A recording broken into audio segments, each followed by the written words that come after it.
news coming right at the top. This is Prime Minister Modi, who has in fact arrived for the G20 opening session at Johannesburg, warmly welcomed by South African President Cyril Ramaphosa. So these are the first visuals coming in of the Prime Minister arriving at Johannesburg, where the summit is in fact taking place, at the summit venue itself. Remember, he had in fact arrived in Johannesburg earlier, yesterday itself, when he in fact received a very grand and warm welcome from a cultural one at that, and a traditional one at that, from the South African side as well as the Indian diaspora who are based out of South Africa. The largest Indian community in fact outside. And the G20 summit, if we speak of, it is the 20th G20 summit, and here we see President Cyril Ramaphosa extending a warm welcome to Prime Minister Narendra Modi at the G20 summit in Johannesburg. And there's a lot riding on this very summit. There's lots that's already happened, controversies that have taken place. More importantly, all eyes are on this particular summit in terms of what are the agendas that shall be pushed forward in the very summit, which is themed as solidarity, equality and sustainability. We will in fact cut across and go to Geeta Mohan, who has joined the broadcast to in fact put more context into these very visuals that we are now receiving. Geeta, very good afternoon to you. This is the first visuals coming in of Prime Minister Narendra Modi arriving at the summit venue in Johannesburg ahead of the G20 summit that is to begin shortly. A very key presidency for South Africa this time, given that it's the first time, and it was India that had welcomed and supported South Africa to be put into the G20 ambit during our presidency in 2023. Well, there's so much of symbolism attached to this entire visit because this is the first Africa G20 summit. Remember, it was India that pushed for African Union's membership into the G20, and now South Africa is hosting the G20, and also a very important venue. It is at the exhibition center, which is near the famous Soweto township that was home to Nelson Mandela. So a lot of symbolism, importance being attached to Africa being part of this entire G20 grouping. So there is going to be a lot of conversation at a time when we're seeing global markets, economies really struggle to talk about emerging economies, to focus on those areas that and the countries where there are long-standing problems because of poverty. So workforce nations and how their concerns are going to be voiced. India certainly is a leader and has played a leadership role when it comes to the global south. And Prime Minister Modi's focus is going to be that. You can see a very warm red carpet welcome, literally red carpet welcome for Prime Minister Modi and all the other leaders of the G20 grouping at the exhibition center, which is the venue for the G20 summit. And yes, there is going to be a lot of focus. They are going to talk about climate-related disasters, how to reduce debt burden when it comes to global south, green energy sources, critical mineral wealth, all this at a time when we are looking at massive strains in relations not just between countries but between blocs and amongst blocs. The Trump administration decided not to represent themselves, so President Trump is not going to be there for this summit, and that certainly is a huge problem between the U.S. and South Africa when it comes to the Gaza question and Israel. South Africa leading that voice against Israeli action in Gaza is one of the primary reasons why there is an absolute boycott. But then we are looking at a lot of conversations, and we'll have to look forward to what Prime Minister Modi has to put on the table at the summit. Every G20 summit, the focus has been economy, but as much as economy, he's focused on climate change, the concerns with regards to climate change, the focus on terrorism and how to fight terrorism. India has been victim of terrorism, and it has only grown in the recent past, coming from Pakistan. So cross-border terrorism is an issue. Prime Minister Modi already met with and engaged the Indian diaspora in South Africa yesterday, and he not only met with the Indian community, but he's also engaging leadership level corporate honchos in South Africa, which included NASPER's chairman and CEO, to expand technology companies' investments in India. That's a growing digital market for not just the region, for Africa, but for the world as well. So he is engaging a lot of the leaders on the sidelines of the summit that is going to begin, like you said, in just moments from now, after all the leaders arrive at the venue. So the arrivals of leaders have begun, and soon we'll be seeing how the leaders take stock of progress in cooperation in diverse areas, which include economy, defense, trade, terrorism, counterterrorism particularly, and what every country has to say. But India, like it has been doing in the past few summits, is also going to talk about the role that Global South has to play in ensuring that the growing inequality, global inequality, is addressed. Absolutely, Geeta. And when we speak of the theme for this year, and you've made some very pertinent points with regards to the G20 and how symbolic India attending this very G20 is, given the shared history both the nations have, and as well as the role that India played into bringing South Africa into the very G20 ambit itself. But just focusing on this year's South African presidency over the G20 summit. If we look at the theme, it's solidarity, equality, and sustainability.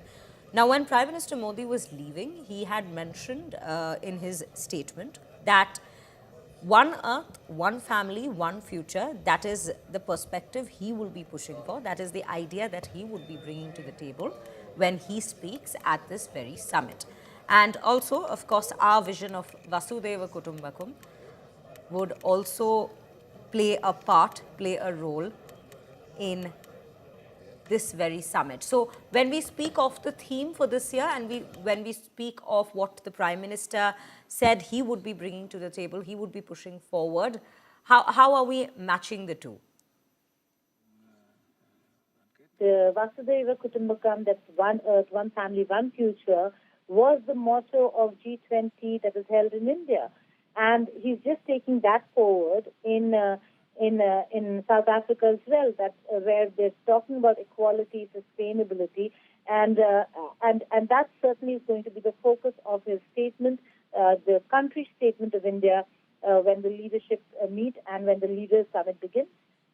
Because that certainly is the focus area right now, not particularly of the Global South, but also of many countries where they are facing massive economic issues, and nothing can be addressed unless and until you start looking at sustainability in a holistic manner, which is what Prime Minister Modi has been pressing upon, which is what India has been pressing upon for a while now, that unless and until there is equality in how countries treat each other, there is going to be no forward movement. There cannot be a common future. Mutual interests will not align unless and until countries align their interests. So that's certainly going to be the focus here.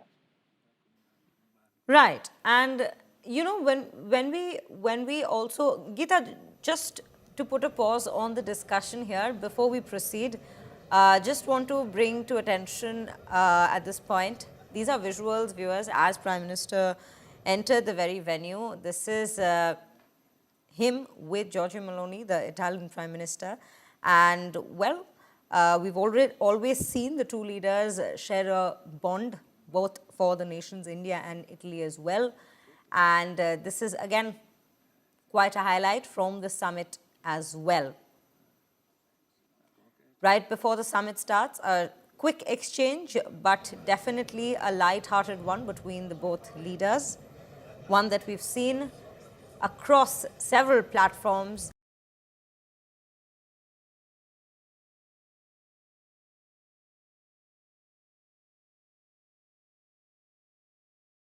similar visuals coming in from Johannesburg at this given point, right ahead of the summit.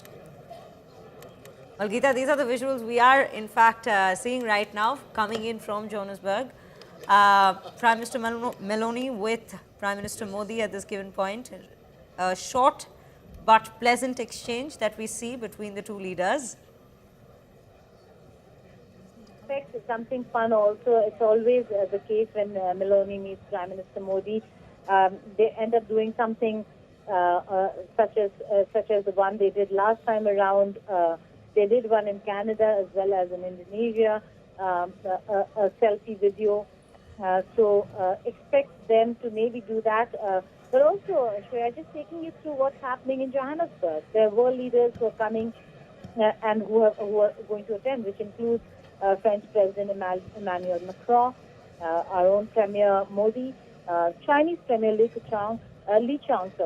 The fact is that for G20 summits, we've not seen President Xi Jinping or President Putin, for that matter, attend the leadership summit. They have been avoiding these summits for some time now, and have been sending their second in command. In the last two, we saw Sergei Lavrov attend, but this time around from the Russian side, this time around we're looking at Chinese Premier Li Keqiang there. Brazilian President Inácio Lula da Silva will be there. The Turkish President is going to be there, President Erdogan. So there is going to be convergence of all these leaders, and expect a few bilaterals on the sidelines. What we are picking up is that there could be a bilateral between Prime Minister Meloni and Prime Minister Modi as well. There are no confirmations yet, but that's what I'm hearing. There certainly is going to be a bilateral with the Australian counterpart, a very dear friend of Prime Minister Modi's, and a country that India engages very, very closely with. So there is going to be an India-Australia. There certainly could be one between Meloni and Prime Minister Modi, and we'll have to wait and see whether there are other bilaterals planned, because these are the multilateral fora where we see the Indian Premier engage world leaders on the sidelines as well, where the focus shifts from multilaterals to bilaterals. So bilateral conversations are also going to take place. Prime Minister Modi's trust certainly is going to be investments at a time when we're looking at great difficulty when it comes to tariffs and a trade deal that is still to be yet to be signed between India and the United States of America. U.S. is not going to be in the room. Already boycotted South African G20 summit, but there are other very important leaders. So let's see how Keir Starmer is there, the Canadian Prime Minister is there. We'll have to see how the conversations move forward when it comes to engagement bilaterally as well. Right. You know, Geeta, when we are speaking of a summit which is looking for a sustainable solution, a solution that's based in solidarity and equality, how are we looking at the US boycotting the G20 summit as well at this given point? And given that we're talking about trade at this given point, solutions with regards to trade, and the United States has been at the cusp at this point, especially this year, ever since Donald Trump has assumed presidency for the second term.